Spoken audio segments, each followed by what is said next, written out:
This is a Wild Games Production podcast.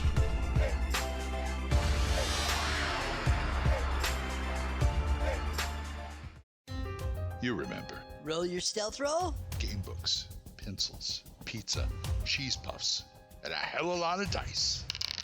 And the dragon woke up. Roll for Initiative. This is the Roll for Initiative podcast, where 1E is the place to be.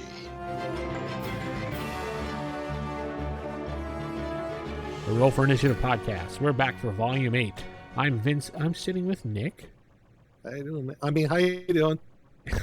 And back for his triumphant return, DM Matt. Hello, everyone. Yay. Our buddy Matt is back. Yay. Back from Gen Con. Yep, he put up his special interviews. You'll be hearing those in little chunks here and there as special inserts. We'll throw them in between these episodes. I think one is up as of these episodes right now, or at least two should be up at this point, but we'll see. Yes, we did one. I talked with Charisse from Japanime Games. They actually import board games from Japan to the U.S., so they're taking the board games created and made over in Japan, bringing them over here. And they had some interesting releases that caught my eye because they have 3 Robotech board games coming out. Yeah, that's amazing. Ooh. Yes, I got to take a look at 2 of them there. One of them's like a card game where you're all Veritech fighter pilots and you're trying to one-up each other and blow up the most Zentradi. The other is more of like a Castle Panic style board game where instead of a castle, it's the SDF-1. Oh, cool. And it even has a cardboard SDF-1 that you build. So when it goes into fighter mode, you build that. So I have pictures of all of that in the posting for that show. So I want one where the goal is where you throw Lin Minmay out of an airlock. Well, there's also a third one coming out, and I couldn't get much information about that one, so maybe that will be your airlock Lin Minmay. If they ever Because did Lin Minmay is annoying as heck. Well, if you took the Battlestar Galactica game that Fantasy Flight made, but just reskinned it Zentradi and Robotech, you could do that. You pretty much got it, yeah. Yeah. Wait. I thought Margaret Weiss Games made the Battlestar game. Yeah. Well, Fantasy Flight made one way back out of print, and the board game. Okay. The board game. Oh, okay. The board game. I do remember that. I have the board game, I think. I still remember when the 2 Zentradi, when they got shrunk down in an episode, you're looking at a Lin Minmay doll wound up, and one of them goes, "Is it a weapon?" Yes. It's like the best line. Is it a weapon? I don't know. God. Now I want to watch Robotech. Oh, yeah, you could. You want to watch Robotech or Macross? Yes. Don't confuse me. Yeah, it gets a little convoluted. I know the Harmony Gold Robotech. That's what I remember. That's what you need to know. Yes, because the Harmony Gold Robotech is actually a couple different series of Macross. Stuck together. I know. Yeah. I know. Hey, everybody. Welcome to the Robotech podcast. I'm your host, Vince, sitting alongside Matt and Nick. And this is episode number 1 of a brand new podcast. Now you know how I feel when you talk about wrestling. Speaking of wrestling, SummerSlam's... No, I'm just kidding. Roman Reigns is the champion. Boo. Anyway. So we got an email from Benjamin Winkler. No relation. Don't start, Nick. Hey. I knew you were going to do that. And he wrote us why Eric complains. He says, I've been listening to your podcast recaps of the classic Dungeons & Dragons cartoon episodes, and you repeatedly noted that Eric's complaining about Dungeon Master's cryptic advice, arguing that nobody else seems to appreciate the danger they're in, etc., seems reasonable and logical under the circumstances. Was wondering if you were aware of the complainer is always wrong script requirement that the showrunners were stuck with to send the right message. And he gave us a link for an article that explains from one of the writers' point of views how they were handed down this whole edict of how they had to make Eric the complainer in the group, because at that time the whole Get Along Gang show was on, and there was a whole... Oh, yes. So it was one of those... I did not know that. That is weird, wild stuff. Thank you, Did Mr. you Carson. know that, Ed? Yes, that is crazy, kooky stuff. Yes, sir. But it makes a lot of sense. And Yeah. when But it makes a lot of sense. Yeah, I agree. yeah, it's just like nothing ever dies. Yeah. Nothing ever really even gets hit by like a weapon, unless Right. it's like something very, at least nothing humanoid anyway. And yet there are episodes in this series and others where you kind of like, how did those 3-4 seconds get past the censors? Well, we can ask all those questions and more when we have a special guest coming up very soon. Ooh, do tell. I don't know. Should I tell? I don't know, Nick. What do you think? Should I tell everybody? I don't know. All right. Well, It's up to you. It's your show. it's our show. Stop it. We No, when things go wrong, it's your show. Okay, so it's going wrong right now. We derailed it. Yes, it is. I sent a message to legendary cartoon writer and creator of various 80s cartoons, Buzz Dixon, who you may be familiar with because he was one He of the... did the last episode I covered. Yes, he did. And he also did, I think he did some more later on, but he also did G.I. Joe, was Yes, like he one of the did. head honchos for G.I. Joe. He did Inhumanoids, among things, plus a bunch of other cartoons if you look up his name. I mean, his list is on and on and on. Alvin and the Chipmunks, Tiny Toons, Buck Rogers. He did Tiny Toons? Yeah. Yeah. Sweet. Visionaries. I mean, Yeah. G.I. Joe the movie. He was a consultant on G.I. Joe the movie and My Little Pony the movie. I just watched not G.I. Joe. Wow, I was thinking Transformers, but G.I. Joe the movie? Yeah. Cool. He has an interesting story about how he got the Cobra La name, and he'll tell us, but maybe he'll tell us about that if he has some time. But I invited him on the show to talk about his experience with the Dungeons and Dragons cartoon and to tell us the stories about how he was at Gygax's house over in California at the time and how they were playing miniature Dungeons and Dragons with G.I. Joe characters in the backyard and how they made up stats for it and stuff and blah, blah, blah. You missed one of the most important ones. What? He did Thundar the Barbarian. Yes, Thundar the Barbarian as well. Yeah. I loved Thundar the Barbarian. Yeah. Loved that cartoon. Loved it. Right. We all did. It's a great cartoon. I mean, It's the best cartoon. if you remember if you remember Gamma World, that was Thundar the Barbarian, man. Yeah. Yeah, definitely. Alrighty, cool. RFIstaff@gmail.com is our email address, and you can write us there, or you can head over to facebook.com/RFI podcast and leave us a message there. But we'll be right back after this.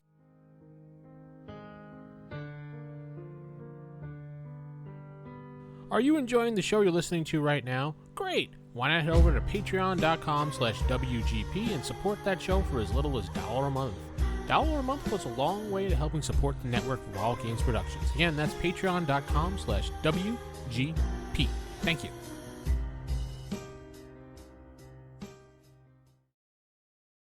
Alrighty, we are back and we're going to head right into this episode number 10. The Garden of Zinn. Original air date, November 19th, 1983. Getting closer to Thanksgiving at this point. Day after my birthday.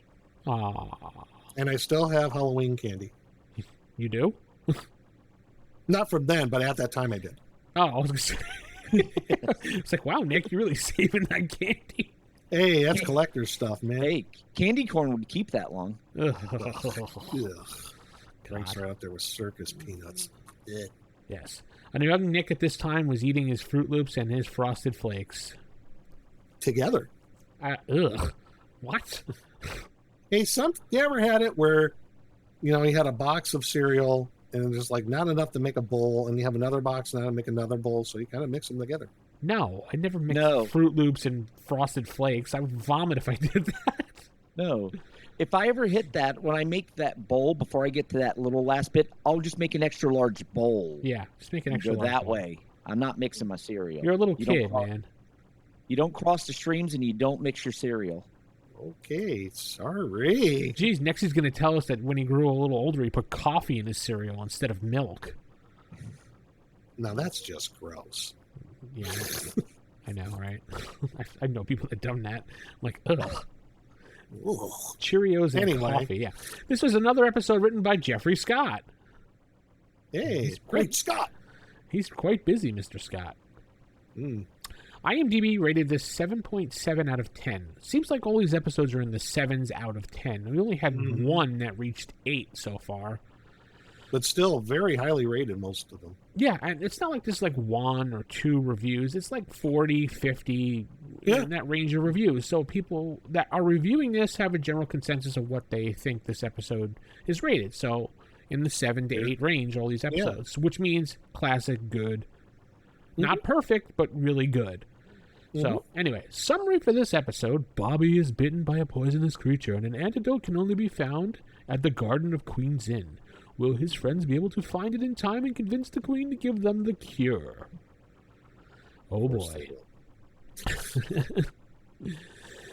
So the episode opens up with Eric and Bobby chasing a creature that's rather small with wings, trying to grab it. Yeah, like a little green dragon, it looked like. Yeah, I couldn't figure out what it was, but probably was it a Pokemon? I don't know. Oh, Possibly. Oh, God. Yes. Who knows? According to the Wikipedia, it's a dragon turtle.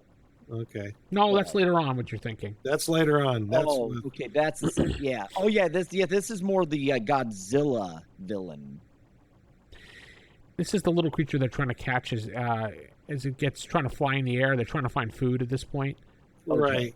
Yeah. So they want to get the creature, and then they're like, quick grab before it gets away, and the thing goes into a hole in the ground, and they both go plunk right on top of that. Then Uni comes over and pretty much laughs in their face. And give us a Uni laugh there, Nick. And then we hear the group say that they're disappointed, and then there goes lunch, and Hank mentions we'll be eating berries again. So I guess they were eating something. I mean, good job, leader. Way to go. Diana's nowhere to be found, but then the camera pans over to her near a small lake. Well, she has like a makeshift fishing rod. Looks like a stick with a rope on it, pretty much. Pretty much. She has something caught on it, and she needs help. So Bobby and Hank run over to assist, and the three struggle to pull it out of the water. And it's this huge creature, which is the dragon turtle, but it's not really. Eric's wishing for shrimp cocktail. Yes. It's the dragon creature, but the dragon creature does the dragon turtle, excuse me, from the Monster Manual. Well, I'll tell you in a second why I think it's different. But anyway, I don't think this is a dragon turtle. They list it as that though, which is weird. But yeah, if you look at the script and everything, it says dragon turtle. So there's no shell though. Yeah, I know. Anyway, so it pulls out of and it's this giant like turtle-like creature, and Sheila obviously goes invisible as soon as she sees it. Diana drops what she's doing and gets away because the creature tries to grab her because Hank just shoots a bolt at it and it kind of goes and drops her. Bobby steps up to battle the creature like he always does, but of course Sheila distracts him and pulls him back. He's like, hold my beer. Yeah. I got this. Just as he's about to get chomped on, she goes, Bobby, no! And pulls him back.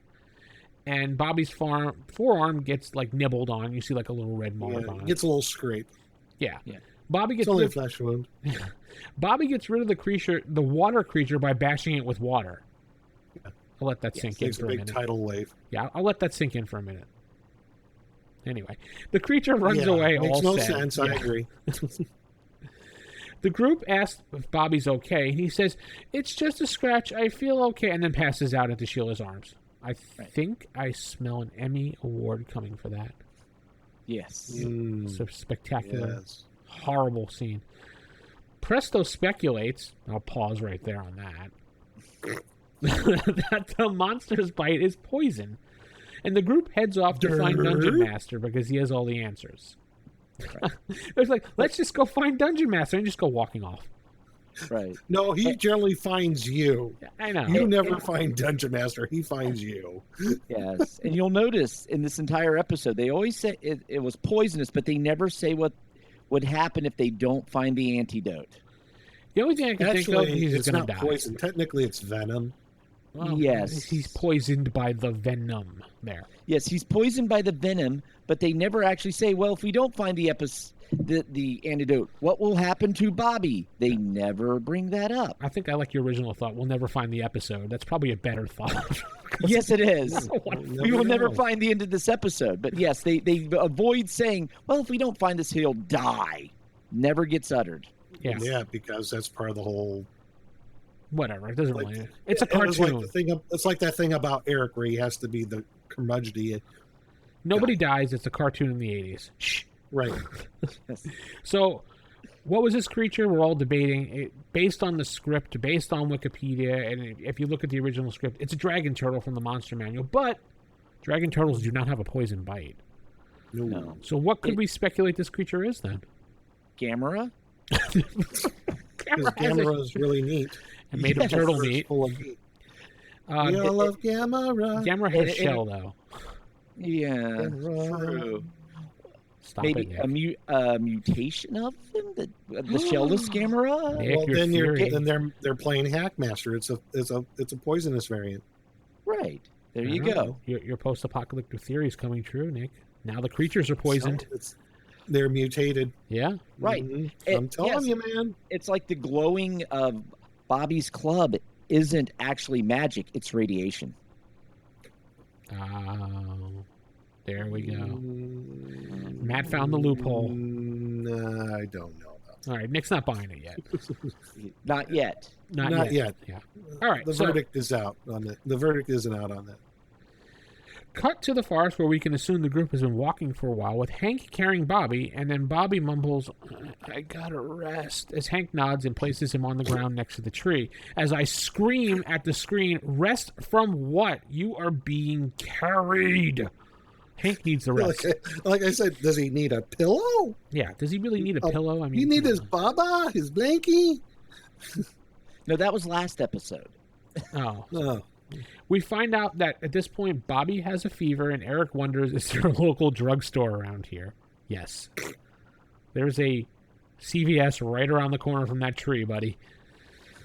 But no, around that tree is, guess who?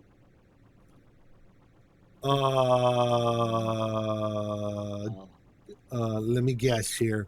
Its name starts with dungeon, ends with master. Yes. Who comes from around behind the tree and says, no, there is not. So he knows what a drugstore is. Told you, post-apocalyptic Earth.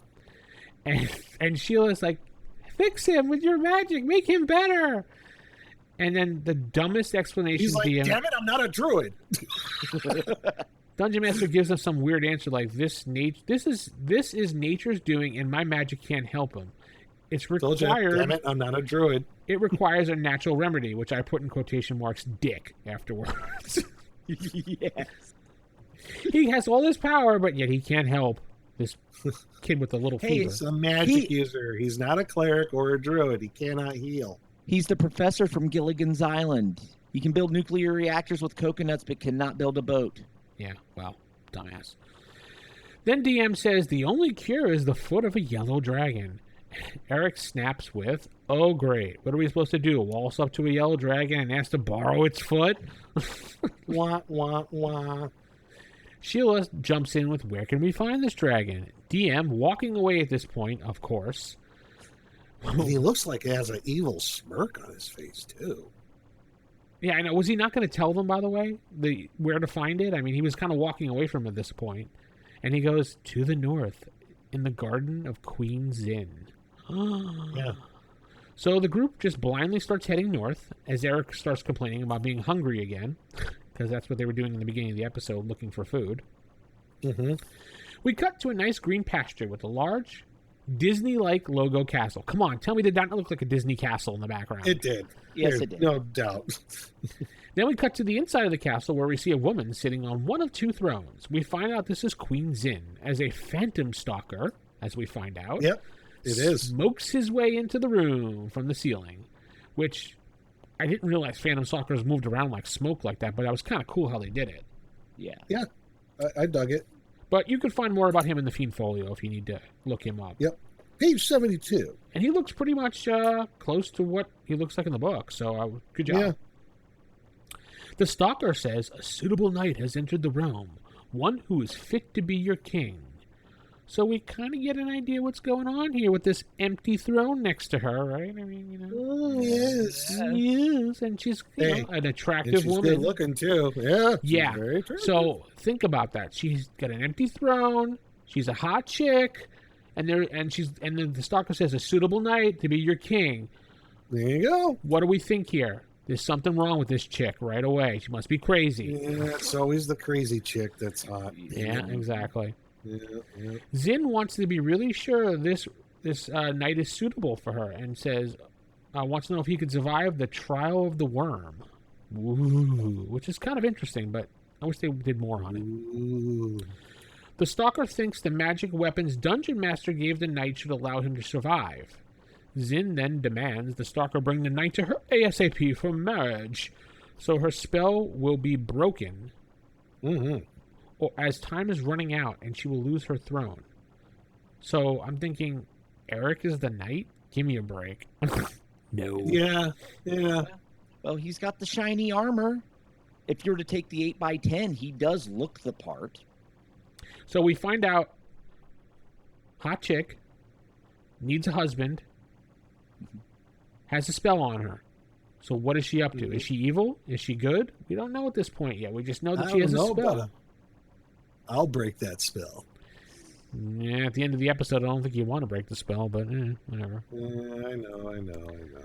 So then we cut back to the group. Hank is holding Bobby as they walk through the jungle. I'm surprised he didn't need another rest again, but anyway. And Presto questions if this is the right way or not, questioning Hank's ranger ability again. But Hank just says, we just need to keep heading north. That's his answer. Just keep heading north. Trust me. North, Miss Tessmacher, north. Yes. Eric gets annoyed again and complains about being hungry again. And it just says, I'm just going to go get some food. Yeah. And they're just like, all right, whatever. And they just let him wander off. And he finds a bag of food. Which makes me crack up. It looks like a grocery bag of food from the grocery store, the way they drew it. Yeah. In which he's like, bag of food.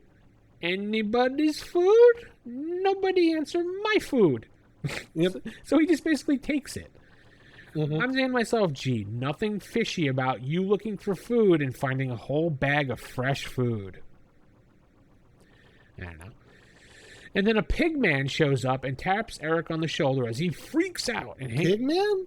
I thought he looked like a horse. Yeah, it said he looked like a pig to me, but yeah, maybe a horse. And he talks like this, or kind of, sort of. Yeah, he talks like a really weird person. He talks like this. So he taps Eric on the shoulder and he freaks out, and Hank comes running like a shiny knight in armor and shoots it with his bow. Oh, no, he goes to shoot it with the bow, but the creature says, no, don't shoot. I mean you no harm. Of course, Eric says he's lying. Let him have it. And the creature says, no, he was going to steal my food, and picks up the food bag from Eric. Hank lowers his bow. I just went for groceries. I just stopped at Pathmark, and I got my groceries, and I had to stop to take a dump. And we fucked out. He looks like the kind of guy that would say that. Yeah. Right. Oh, I know. He looks like an anteater. Yeah. Oh, maybe he's Jackie Mason. Hey, I'm going to eat those ants. Maybe he's Cerebus. Remember Cerebus the Aardvark? Yes. Oh, yes.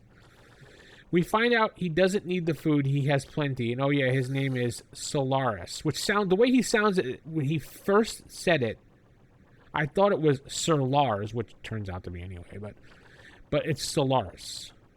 I thought it was Sir Lars. It is Sir Lars, but if you look at the script, it's Solars. Solars put together. That's terrible. Yes.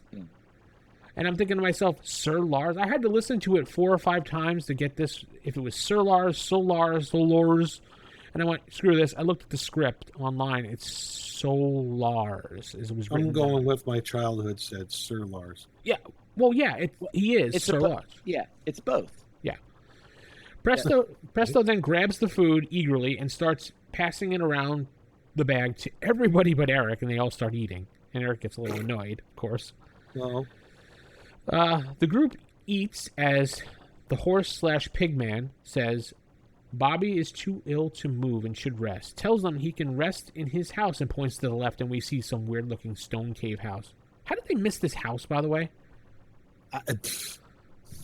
Remember, Hank the Ranger. It was literally like right there. Like he points to his left, like there's my house, and they're like, "Oh, duh." Yeah, the grocery bag was probably sitting in front of it. Yeah, That's probably. it. Yeah, Because Hank is the best ranger in the world, man.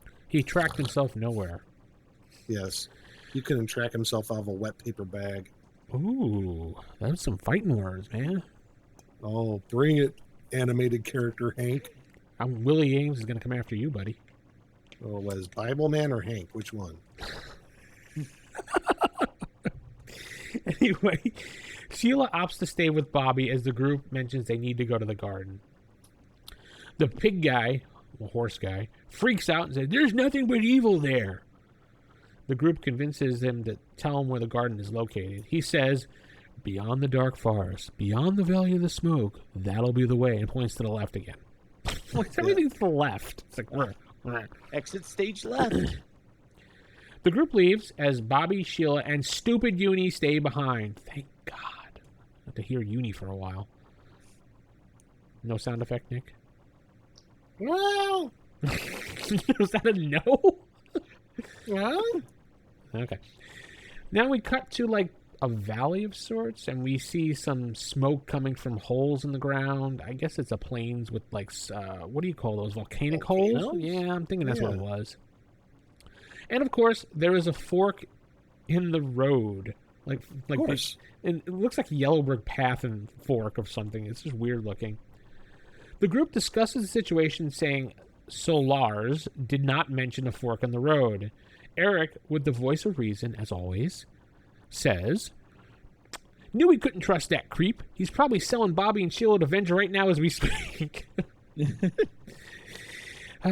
Diana starts getting worried and asks if they should start going back. And then DM shows up and exclaims, No, always go forward. Just follow the road to the south." Which Eric snaps with, "Well, why didn't you tell us that before?" And then DM just goes, "You didn't ask." You didn't ask. The group starts heading off, and Hank says, "Hold on, didn't you notice something strange about Dungeon Master?" Yeah. And then this is the best line. Eric says, "Strange? We're walking through a valley of smoke looking for pickled dragon's feet. What's strange about that?" I know, that was awesome. Hank and Eric didn't make note of this being way too straightforward. So Eric goes, "Hey, DM buddy, old pal, you're normally a dick. Why are you being so straightforward?" And he says, Yeah. "Let me ask you a question, buddy, old pal of mine." And he says, "Of course." He says, "What name did you give me when you gave me the shield?" DM could not. Did you notice this now? At 8 minutes and 20 seconds, when DM could not answer the question, he screams like Uni. Did you hear that? Yeah, I think that was just Uni off camera. Was Uni- or the DM is also Uni. And it's just one of the No, that wouldn't make sense. Uni and DM on the screen at the same time. No. Just don't go there. Yeah, it doesn't make Don't do sense, that, Matt. guys. Sorry, your theory is null and void. But he screams like Uni. I listened to it 3 times to make sure. I'm like, why is he screaming like Uni? That I just think was Uni odd. was like going, yeah. Yeah, DM. yeah, see? He's all of a sudden a 20s mobster. From 20 to 30, maybe 50 miles away. I mean, come on. Okay. That must have been some type of mistake, or they were just really cheap on sounds at that point. So they were just like, just throw in a Uni sound. No one notice. Yeah. And then the real, I'm going to put in quotes, DM shows up and congratulates the group for not falling for the imposter. The DMs have a battle as the group gets confused on who the real DM is at this point, because they both have powers apparently, and I guess a stalker has the ability to mimic the DM. I got nothing. I don't know. Remember last episode, they went very liberal on the skeleton warrior from True. the Fiend Folio, so I'm assuming the same thing here. Finally, Hank makes a decision and shoots an arrow, as usual, at the bad DM as it wraps around him, and we see him morph into the stalker, who screams something about, being useless, and, that's not really, you're gonna be sorry because I'm the real DM, and leaves. DM just walks up to Hank, says, "How did you know which one was the fake one?" And Hank says, "Easy. You told us to use force to defend ourselves, and the fake one had you on the ground and started to attack you." Which DM looks rather impressed. Then the Presto asks DM, which is the right road? The DM says, "The road is not to the left," he replies, in which Eric says, "That's the real Dungeon Master, all right." The group takes the fork to the right, and DM says, "Good luck," and whispers, "You'll need it." Need it. And then he evil laughs, morphing into a stalker. So now there's 2 stalkers. Yeah, there's Yeah. 2 stalkers. I thought that was awesome. I'm like, aha. I remember when I first saw that, I'm like, nice little twist. Yes. Not M. Night Shyamalan, Lama Ding Dong twist, but still. Oh, I did want to mention that when the real DM did show up, he did mention his name is Cavalier, so that stalker knew whose name, but the other one did not. So, Or they were playing dumb, maybe. I don't know. We cut back to the horseman's house real quick to check in on Bobby getting so much more worse. Bobby complaining and being about cold, so Solaris goes and gets more wood across the room. Meanwhile, Sheila invades his privacy, rummaging through his stuff to find a blanket. She opens this really cool treasure chest, which reveals a royal crown and robes. And he's like, never touch that! And he snaps at her and slams it closed. So that's where you keep the dead bodies. Yeah. And then Sheila wants to know where a creature like Solaris, what he's doing with a knight's robes and crown, which he tells her they belong to someone gone now, never to return. And then he deflects to, put the blanket on Bobby. So that's the end of that scene. We cut back to the group, who's literally at the end of the path with nowhere to go, confused. Literally end of the road there. Yeah, literally, it's the end of the road looking at sand. Well, no, they are at a Zen garden. Well, we'll find that out in a second. Yes. I was just amused that the Garden of Zen looks like a Zen garden. Well, yeah, Garden of Zinn, Zen. Close enough. Yeah. So Eric says, if this is the garden, someone needs to fire the gardener as he's starting to pick up sand and drop the dirt or whatever back down to the ground. And all of a sudden these creepy, tentacles come out of the ground and easily capture the group. It's Cthulhu! Yeah, that's what I was thinking right there. DM shows up and asks, trouble, young ones? As usual. Yoda. Yeah. Are you trouble, young ones? Yeah. The group is happy to see him, and Eric says, get us out of here! And the GM says, no. Just like that. Little snotty no. He's like, screw you guys. And then we get, a zoom-in anime shot of the group, stunned at the answer. And then we see DM morph into the stalker as Hank says, it's the imposter again. Then Eric says, that's the real DM over there, as we see another DM show up, and he says, yeah, your observation skills have improved greatly, but unfortunately they still leave much to be desired. He's much to be desired. Yeah. Sounds like he's vomiting while doing that. Wow, Nick. And he morphs into the other stalker. Perhaps you will not pass the trial of the worms after all, as the group gets pulled under the sand by the worms. Sandworms, so they're on Arrakis. Yeah, possibly.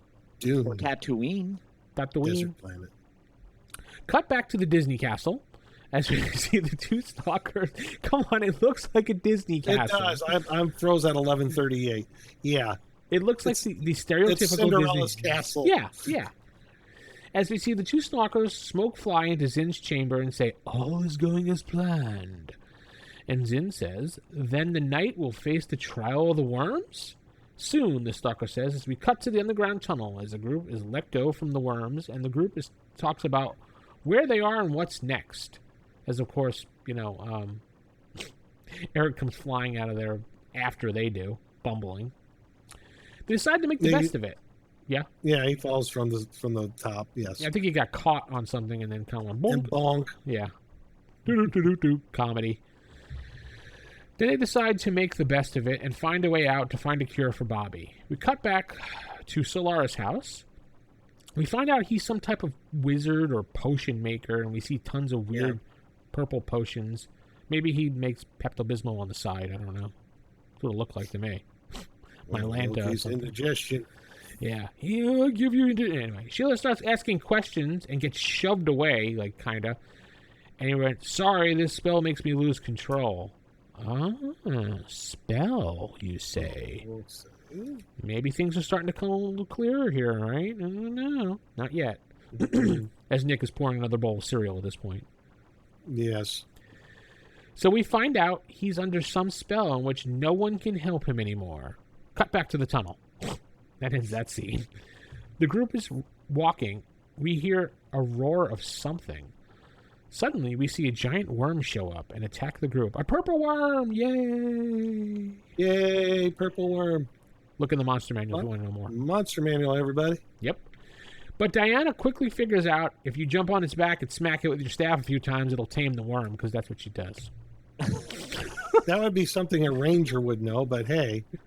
I don't know. She's just like, hey, look, smack, smack, go here. And it was just like, okay, I'll go through to that. It's like, really? That's all it takes to tame a worm? Whatever. I don't care. Yeah. Told you that you're riding a worm. Yep. It's works. Dune. Yeah. Post-apocalyptic. Yep. It works. Indeed. It works as the group gets on the worm and Diana orders it to go up. The worm goes up and takes them to the surface. I'm kind of curious how they were able to withstand the ground as the worm is only so big. He wasn't making extra space for it, but, cartoon. So Because it's cartoon, right? yeah. And they land about a mile away from the Disney castle when they come out of the sand. Soon as they are about to leave and let's go check out that castle, the stalkers show up and smoke form and tell them, you have survived the trial of the worms. Queen Zinn requests your presence at once and engulfs them and takes them off. Yes. They appear back in the throne room, which Zinn explains nicely that she is happy and has chosen Eric to be her new king to rule the realm with her. He's like, yeah. Well, not at first. At first, No.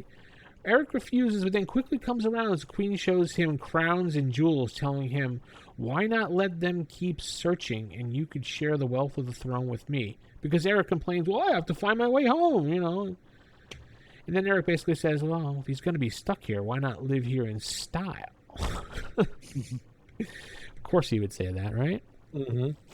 Not that she's like hot or anything. It's all the bling.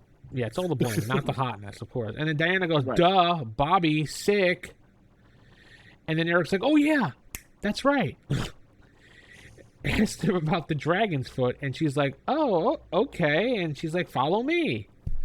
And she leads him into the middle of the garden where we see a dragon plant, and she pulls the berry off the... She's like, this is the dragon, and this is his foot, the bottom of the plant. She pulls off a berry and gives it Did to she Hank. pull off a berry or she scraped off the foot? I don't know. It looked like a berry to me, or I guess Yeah. so. Or like I don't know. a It was chunk like of a it. Or, bloom. I don't know what it was. I thought it was a berry, but it could be a bloom. It could be a chunk of the foot. I don't know. Animation too poor. The group leaves and waves goodbye as Hank mentions, we had to get back to Solara's house. Zinn overhears this. He said it just like that, too. She's like, Solars? Yeah. She gets annoyed and tells the stalkers to prevent them from getting to him. We now cut to the group walking in the forest again, and then the stalkers show up and say, this path is off limits. In which they're like, oh, gee, all right, we'll turn around because it's off limits. Attack! And then they just go, attack! And a battle ensues. Presto attempts hat magic, but gets scared and shoves the hat on the stalker's head in the middle of doing a spell. Does not count. Damn it. I'm going to have to say that's a failure because he started doing it and then he just goes "Brr," and throws a hat on the stalker's head. What do you think, Matt? All right. Yeah. Not useful. Not useful. No. The commotion attracts Solaris and Sheila, who happen to be, I guess, right around the tree again. And Solaris knows, that's danger. That must be Queen Zinn. No, he doesn't actually say that. But my friends, they're in trouble, which he automatically equates these sounds to Queen Zinn. So, Right.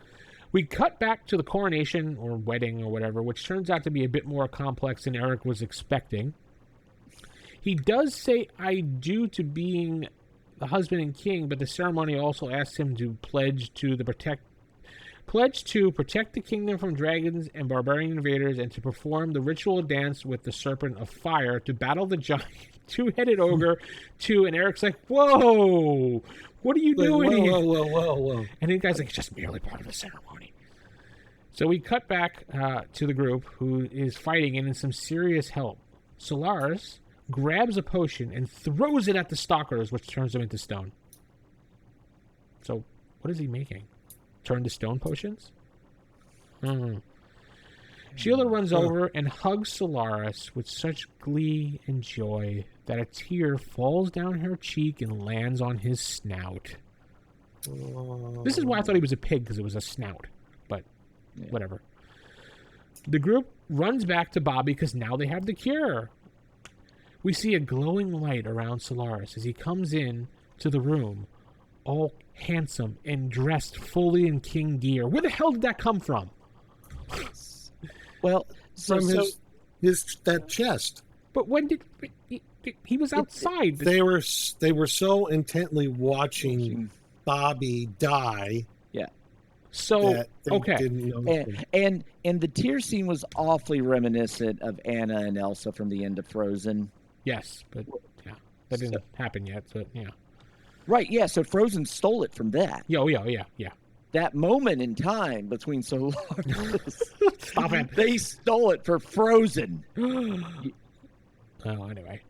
So, according to your theories here, he was outside, quickly ran inside, grabbed his robes and crown, ran back outside to make a grand entrance into the room, while changing into Sir Lawrence, as we figure out, heir to the throne of the kingdom of Zinn. And he's a handsome king. Yay. We find out that his sister cast a spell on him, and now the spell was broken, and she will now turn into the creature. We cut to Eric with a giant smile on his face, and we see the queen turn into a pig, or a pig-like creature. And Eric runs, dropping everything, saying, "I quit!" Once he sees she's not hot anymore. No. Fade. He's like, oh no! We fade out and fade back out, fade back into the castle, and we find out now the king is in his rightful place. He has asked Sheila to be his queen, and she respectfully says, "No way, Jose." As she and her friends need to find a way out of this realm.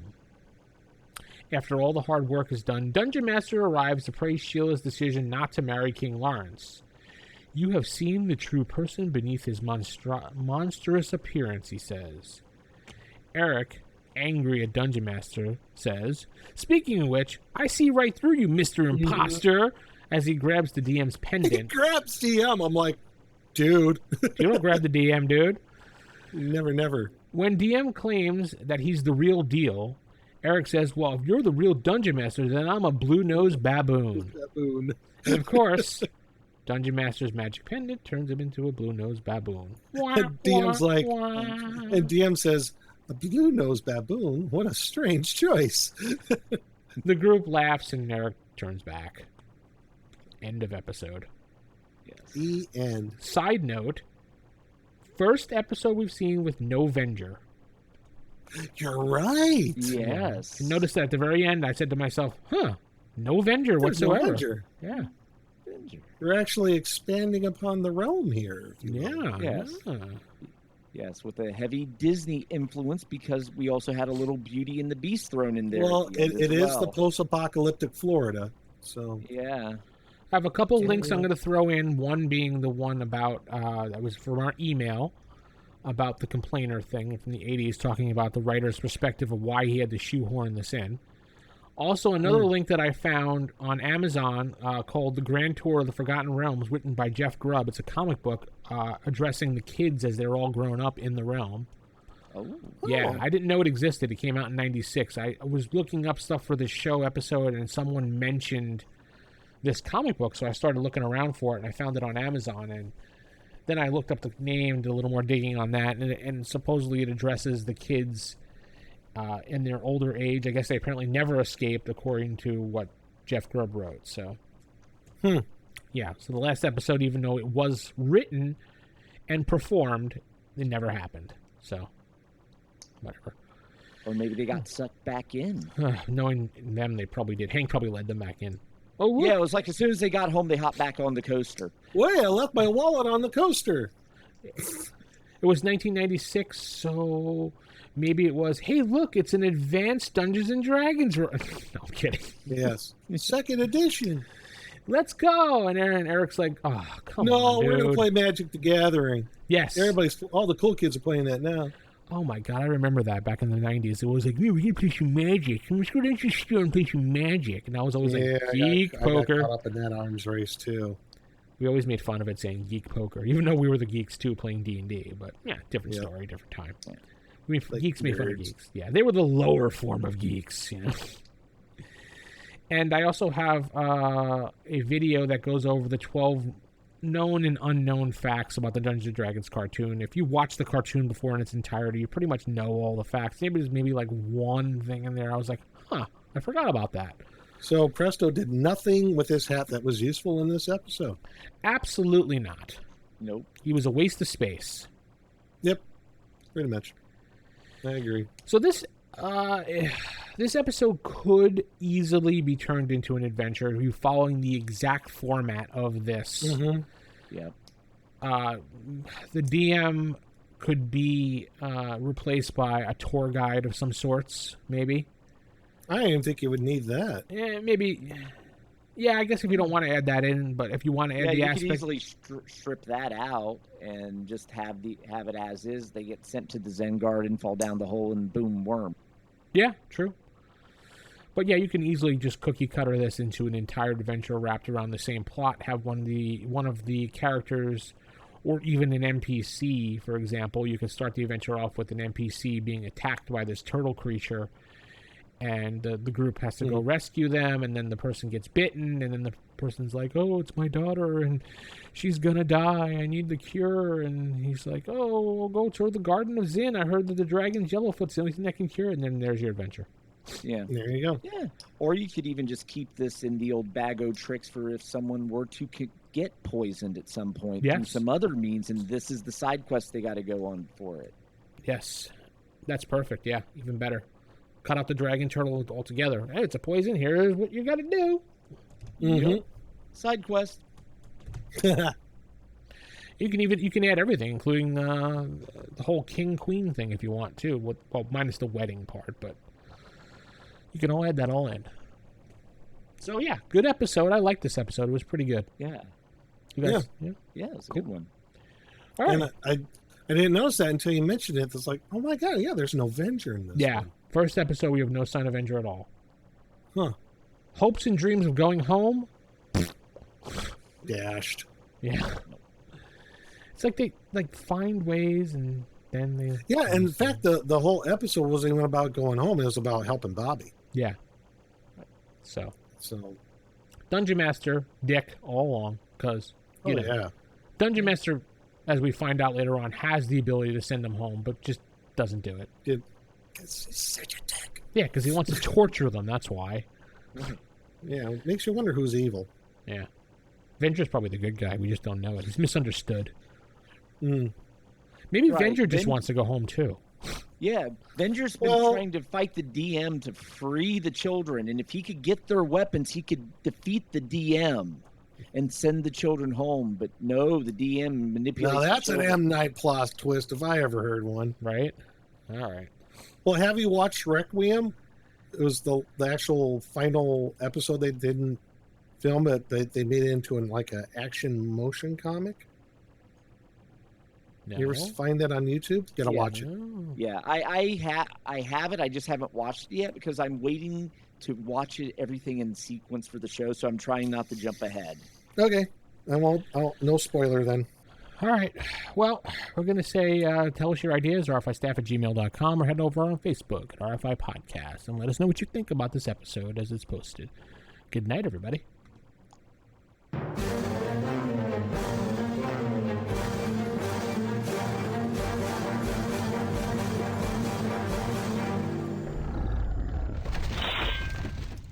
Roll for initiative.